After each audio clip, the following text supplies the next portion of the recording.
Question number 114 है आपका, जो आपके पेडागोगी क्वेश्चन हिंदी क्लास के चल रहे स्टूडेंट्स। आपका क्वेश्चन है, किसी भाषा की कक्षा में कहानी कथन की आवश्यकता के संदर्भ में कौन सा तर्क उचित नहीं है। देखो नहीं पूछा हुआ है आपका, नहीं ऑप्शंस वाले को आपको ध्यान से करना होता है कि बच्चा जो है भाषा की कक्षा में, हिंदी कक्षा में कहानी कथन की आवश्यकता के संदर्भ में कौन सा तर्क उचित नहीं है। कि बच्चा कहानी कह रहा है, कहानी पढ़ रहा है, तो आपसे कौन सा तर्क उचित नहीं है। फर्स्ट है, सभी बच्चों को भाषा सुनने का परिवेश मिलता है। ये ऑप्शन देखो सही है कि अगर कहानी क्लास में चल रही है, जितने बच्चे क्लास में बैठे होंगे सारों को कहानी सुनने का एक परिवेश मिलेगा, एक वहाँ पर मौका मिलेगा। सभी बच्चों को क्षमता को ध्यान में रखते हुए यह उचित नहीं है। देखो सभी बच्चों की क्षमता अलग अलग होती है, तो कहानी कहने की, सुनने की क्षमता भी क्या होगी, सभी की अलग अलग होगी, इसलिए आपका ये ऑप्शन भी नहीं हो सकता।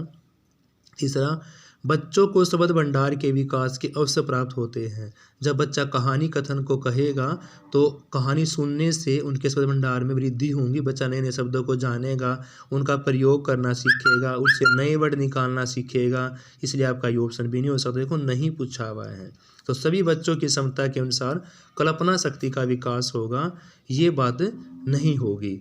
कहानी कथन है उसके संदर्भ में बच्चों की क्षमता के अनुसार अपनी कल्पना शक्ति का विकास करेगा, ऐसा ऑप्शन नहीं है इसके अंदर। सुनने के परिवेश को मिलेगा उसको, क्षमता को ध्यान में रखते उचित नहीं है, ये आपका ऑप्शन सही है, ये भी सही है। तो नहीं वाला ऑप्शन आपका कौन सा होगा, लास्ट ऑप्शन। LS वाइगोत्स्की के अनुसार आपका कौन सा ऑप्शन सही होगा। भाषा चिंतन को निर्धारित करता है, ये भी नहीं है। चिंतन भाषा निर्धारित करता है, ये भी नहीं है। भाषा एक अर्जित योग्यता है, और देखो बिल्कुल सही है ऑप्शन आपके, लेकिन वाइगोत्स्की के अनुसार जो सही वो आपको बताना है। भाषा और चिंतन एक दूसरे को स्वतंत्र रूप से विकसित करते हैं, ये किसने कहा, एल वाइगोत्स्की ने कहा है। और जीन पियाजे ने क्या कहा था कि बच्चा जो होता है वो भाषा को सीखने की क्षमता के साथ ही पैदा होता है। तो आपने दोनों याद करने हैं कि जो बच्चा है सीखने की क्षमता के साथ पैदा होगा तो जीन पियाजे होगा, और जो भाषा और चिंतन दूसरे से अलग अलग होंगे, अलग अलग विकसित होंगे, तो किसने कहा था, एल वाइगोत्स्की ने कहा था। नेक्स्ट क्वेश्चन आपका, भाषा शिक्षण के संदर्भ में कौन सा कथन सही नहीं है। देखो भाषा शिक्षण में कौन सा सही नहीं है वो आपको ऑप्शन यहाँ पर सिलेक्ट करना है। सबसे फर्स्ट है, भाषा अर्जन और भाषा अधिगम में अंतर होता है। ये आपका सही है कि भाषा अर्जन कैसे की जाएगी, भाषा का अधिगम कैसे होगा, ये अंतर है इनमें, बिल्कुल सही है।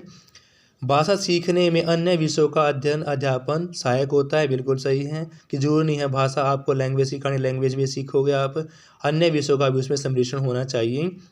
समृद्ध भाषा परिवेश भाषा अर्जन करने में सहायक होता है, बिल्कुल सही। देखो नहीं पूछना है, नहीं में क्या होगा, केवल आपका नेगेटिव वर्ड होता है कि भाषा शिक्षण में केवल भाषाई शुद्धता पर ही अधिक बल दिया जाता है और विषयों पर बल नहीं दिया जाता है, तो बिल्कुल गलत है ये। भाषा शिक्षण जब करवाया जाएगा तो भाषा की शुद्धता के साथ हम और सब्जेक्ट्स का भी रिलेशंस करके पढ़ेंगे, जैसे आपका भाषा का परिवेश होगा, जैसा उसको बच्चे को अवसर मिलेगा। तो नहीं ऑप्शन कौन सा होगा, भाषा शिक्षण में केवल नेगेटिव है, भाषा शुद्धता पर अधिक बल दिया जाएगा। नेक्स्ट क्वेश्चन है कि एक बहुसांस्कृतिक पृष्ठभूमि वाली कक्षा में भाषा सीखने के बारे में कौन सा विचार उचित। देखो बहुसांस्कृतिक वही बात आ गई, जैसे मैंने आपको पीछे क्वेश्चन करवाया था कि भी लोकगीत की कक्षाओं में क्या स्थान रहना चाहिए। लोकगीत अलग अलग पृष्ठभूमि से होंगे, अलग अलग संस्कृति से होंगे, तो बच्चे को एक दूसरे की संस्कृति जानने का मौका मिलेगा, इसलिए हमें संसाधन के रूप में यूज करना चाहिए। वही बात यहाँ पर है, अलग अलग संस्कृति से बच्चा आएगा, अलग अलग बहुसांस्कृतिक पृष्ठभूमि से बच्चा आएगा, तो अलग अलग संस्कृति बच्चे को जानने का मौका मिलेगा। तो देखो पहला ऑप्शन है, आधिकारिक पुस्तकों का निर्माण किया जाए, ये नहीं है। भाषा सिखाने के लिए व्याकरण नियमों का, देखो व्याकरण नियम पर जोर बच्चे को देना ही नहीं है, क्योंकि भाषा अर्जित की जाती है, भाषा सीखी नहीं जाती, इसलिए व्याकरण नियमों का जहाँ भी ऑप्शन है आपका वो कट जाएगा। अगला ऑप्शन है आपका, बच्चे में भाषा सीखने की क्षमता का बलपूर्वक, देखो बलपूर्वक भी नेगेटिव ऑप्शन है। अगर आप ऑप्शन को कट करके ऑप्शन को सिलेक्ट करोगे तो आपके आंसर ठीक होने का चांसेस ज़्यादा रहेंगे। देखो बलपूर्वक नेगेटिव है, ये आपने छोड़ दिया। पुस्तक नेगेटिव वर्ड होता है, पाठ्य पुस्तक पर जोर नहीं देना ये भी नेगेटिव है। देखो 3 नेगेटिव वर्ड आ गया आप यहाँ, एक पुस्तक होगा पाठ्य पुस्तक, एक व्याकरण के नियमों पर जोर देना और एक बलपूर्वक विकसित करना। तीनों नेगेटिव है, तीनों ऑप्शन कट गए। तो आपका ऑप्शन कौन सा होगा? भाषा परिवेश का निर्माण किया जाए ताकि भाषा अर्जन की सहज स्थिति बन सके। देखो निर्माण किया जाए, भाषा का परिवेश बच्चे को दिया जाए। तो जब भी बहुसांस्कृतिक वर्ड आता है आपको उसको एक संसाधन के रूप में यूज़ करना है, ना कि उसको एक अवरोधक की फॉर्म में यूज़ करना है कि ये भी भाषा को आगे बढ़ने में अवरोधक पैदा करेगा, सीखने में सहायक नहीं है। तभी बहुसांस्कृतिक पृष्ठभूमि आती है तो भाषा परिवेश का निर्माण होगा, भाषा अर्जन की जाती है ना कि सीखी जाती है। तो ऑप्शन नंबर 3 आपका राइट आंसर होगा। नेक्स्ट ऑप्शन आपका क्वेश्चन है, संवलीन विकार जो ऑटिज्म डिसऑर्डर होता है बच्चे में वो किस प्रकार का होगा, क्या काम कर नहीं कर सकता बच्चा इस ऑर्डर के अकॉर्डिंग? फर्स्ट है हाथ पैर चलाने में कठिनाई का अनुभव करता है, दूसरा अक्सर खाने में मना कर देता है या अपने ही कार्यों में लीन रहता है। देखो ऑटिज्म डिसऑर्डर का मतलब होता है कि बच्चा संप्रेषण करने में कठिनाई महसूस कर रहा है। जब भी ऑटिज्म्स होगा तो बच्चा अपना संप्रेषण करना, दूसरे से बातचीत करना, समाज में रहना, समाज में अंतःक्रिया करना, इस प्रकार के अवरोधक होगा। क्योंकि जब भी बच्चे को ऑटिज्म डिसऑर्डर होगा तो वह समाज के साथ अंतःक्रिया नहीं कर पाएगा, समाज से बातें नहीं कर पाएगा, कक्षा के अंदर संप्रेषण में कठिनाई महसूस होगी। तो आपका ऑटिज्म डिसऑर्डर के अकॉर्डिंग सामाजिक अंतःक्रिया और संप्रेषण में कठिनाई महसूस करेगा बच्चा, ना वो समाज के साथ क्रिया कर सकता, ना ही वो कक्षा में बच्चों के साथ अंतःक्रिया कर सकता है। नेक्स्ट क्वेश्चन आपका, भाषा शिक्षण में संप्रेषणात्मक जो उपागम होता है, जैसे भी दूसरे के साथ बातचीत करना जो होता है, वो इनमें से आपका कौन सा ऑप्शन सही होगा भाषा शिक्षण के अंदर? भाषिक संरचनाओं की जानकारी पर ही बल देना, सिर्फ भाषिक संरचना किस प्रकार संरचना बन होती है भाषा की उस पर ही बल देना, या मातृभाषा प्रयोग को मना दे, निषेध वर्ड लिखा मातृभाषा, आपको मातृभाषा में निषेध नहीं करना, उसको प्रोत्साहित करना है कि बच्चे मातृभाषा में ही सीखे।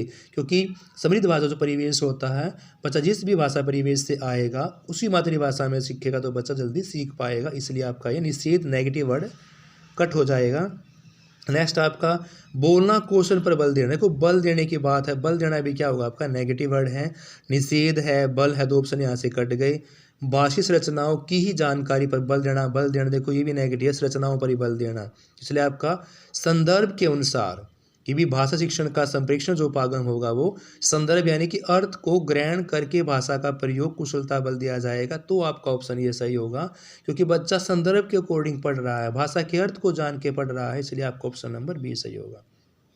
स्टूडेंट्स आज का लास्ट क्वेश्चन है कि भाषा शिक्षण की कौन सी जो विधि होती है जो मातृभाषा को मध्यस्थ बनाए बिना दूसरी भाषा को सिखाने पर बल देती है, कि मातृभाषा को प्रयोग में लाए बगैर भी हम दूसरी भाषा को सीख सकते हैं। इनमें से कौन सी ऐसी विधि है जो मातृभाषा को मध्यस्थ बनाए बगैर दूसरी भाषा को सीखने में सहायक करती है? पहला है द्विभाषीय विधि, अनुवाद विधि, व्याकरण अनुवाद या प्रत्यक्ष विधि। देखो द्विभाषीय विधि, अनुवाद विधि, प्रत्यक्ष विधि में से आपका सबसे बेस्ट ऑप्शन जो होगा जिसे मातृभाषा मध्यस्थ बगाए बगा दूसरी भाषा को भी सीख सकते हैं, उस पर बल देगी, वो व्याकरण और अनुवाद विधि होगी। व्याकरण और अनुवाद विधि के द्वारा कोई भी बच्चा जो है वो भाषा शिक्षण को मातृभाषा में बगैर प्रयोग किए भी दूसरी भाषा को सीख सकता है। इसलिए आपका इनमें से सबसे बेस्ट ऑप्शन होगा व्याकरण और अनुवाद विधि। Thank you students.